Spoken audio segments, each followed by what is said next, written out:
दोस्तों नमस्कार। मैं डॉक्टर कृष्ण कुमार।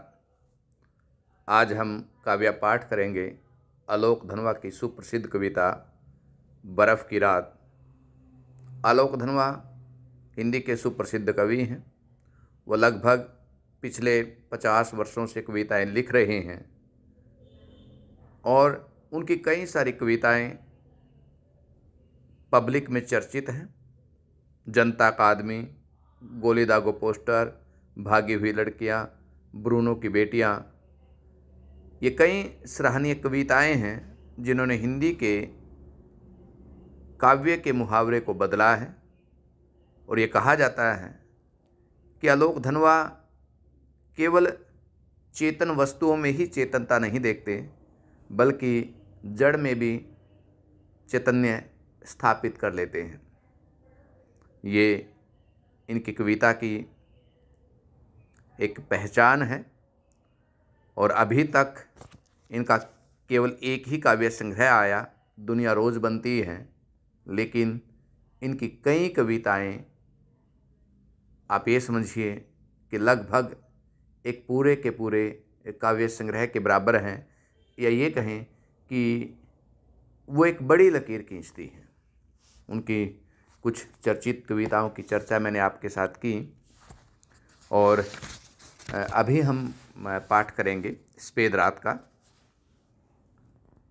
मैं शुरू करता हूँ।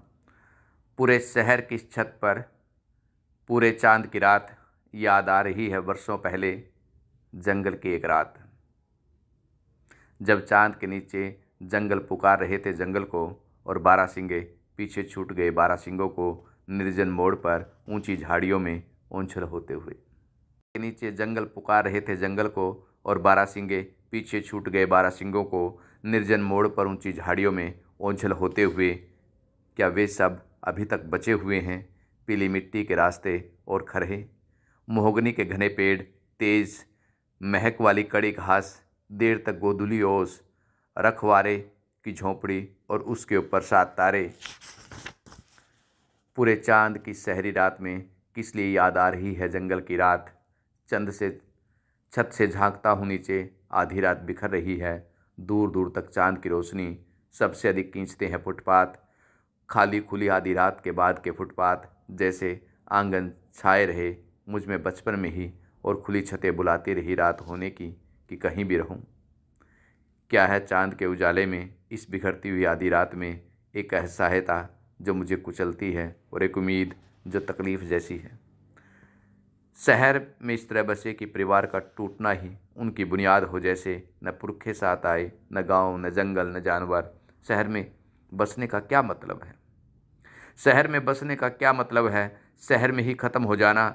एक विशाल शरणार्थी शिविर के दृश्य, हर कहीं उनके भविष्यहीन तंबू। हम कैसे सफ़र में शामिल हैं?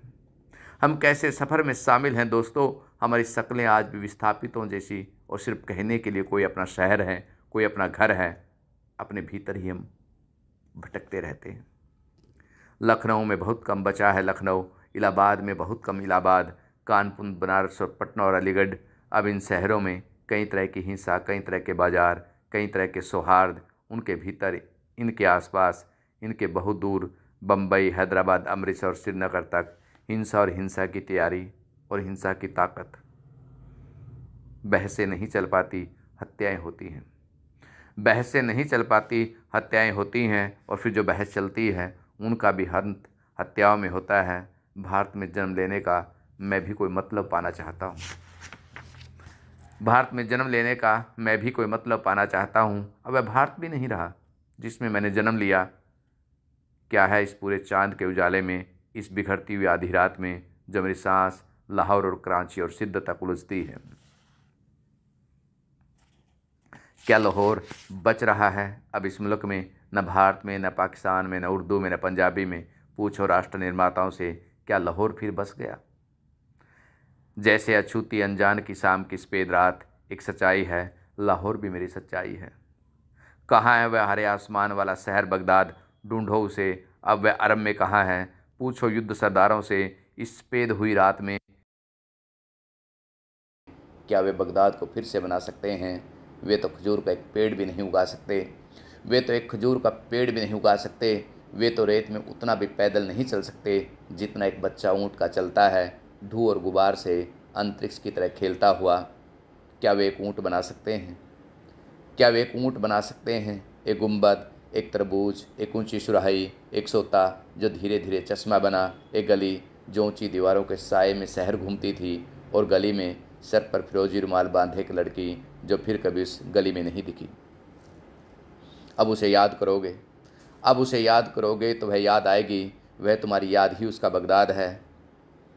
अब उसे याद करोगे तो वह याद आएगी, अब तुम्हारी याद ही उसका बगदाद है, तुम्हारी याद ही उसकी गली है, उसकी उम्र है, उसका फिरोजी रुमाल। जब भगत सिंह फांसी के तख्ते की ओर बढ़े, जब भगत सिंह फांसी के तख्ते की ओर बढ़े तो अहिंसा ही थी उनका सबसे मुश्किल सरोकार। अगर उन्हें कबूल होता युद्ध सरदारों का न्याय, अगर उन्हें कबूल होता युद्ध सरदारों का न्याय, तो वे भी जीवित रह लेते, बर्दाश्त कर लेते, धीरे धीरे उजड़ते रोज़ मरते हुए लाहौर की तरह, बनारस, अमृतसर, लखनऊ, इलाहाबाद, कानपुर और श्रीनगर की तरह। अगर उन्हें कबूल होता युद्ध सरदारों का न्याय, अगर उन्हें कबूल होता युद्ध सरदारों का न्याय।